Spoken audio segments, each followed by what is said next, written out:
Got a Mesa Satellite 60. I'm going to change out these two main filter caps. I'm going to check the dropping resistors across them. I'm going to change out the two bias caps. I'm going to change out these two preamp filter caps.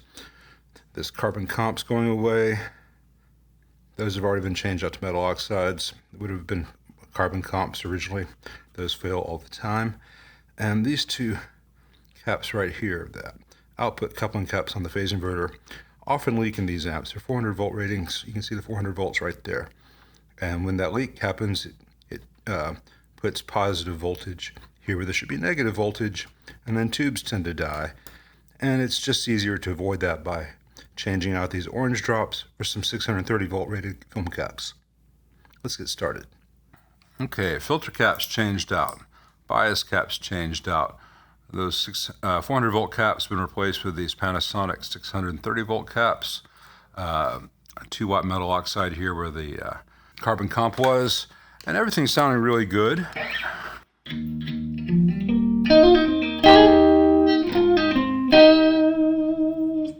Turn the master down a little bit. The Satellite 60 is one of the few Mesa models that I can honestly say sounds good and is built really well.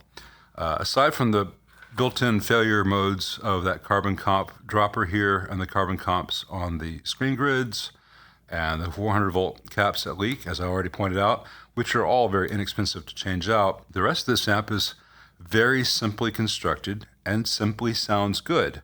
You can see there are slots here where graphic EQ sliders are not.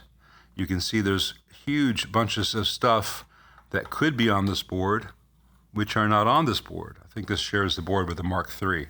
It is barely populated. Maybe a fifth of this board is actually in use.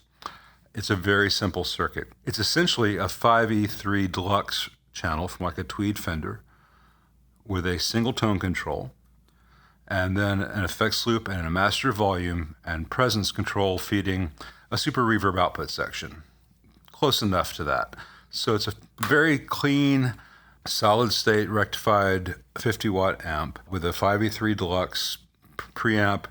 The master volume works well for the cleans. If you try to turn the preamp all the way up and then turn the master volume down, you lose a lot of oomph because there's not a lot of gain stages.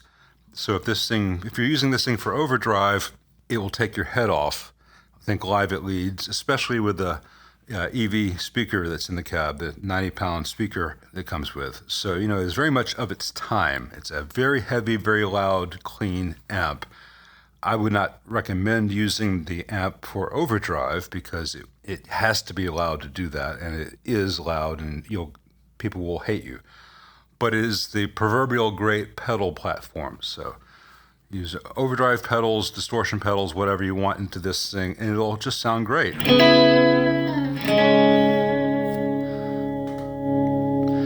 It's got a little thing with a presence control, has 2 different modes, and has different gain modes on the preamp, but very simple stuff. The core of it is just a very good sounding little amp if you're okay with a little amp that weighs more than a Fender Twin. So, caveat emptor and tip your chiropractor.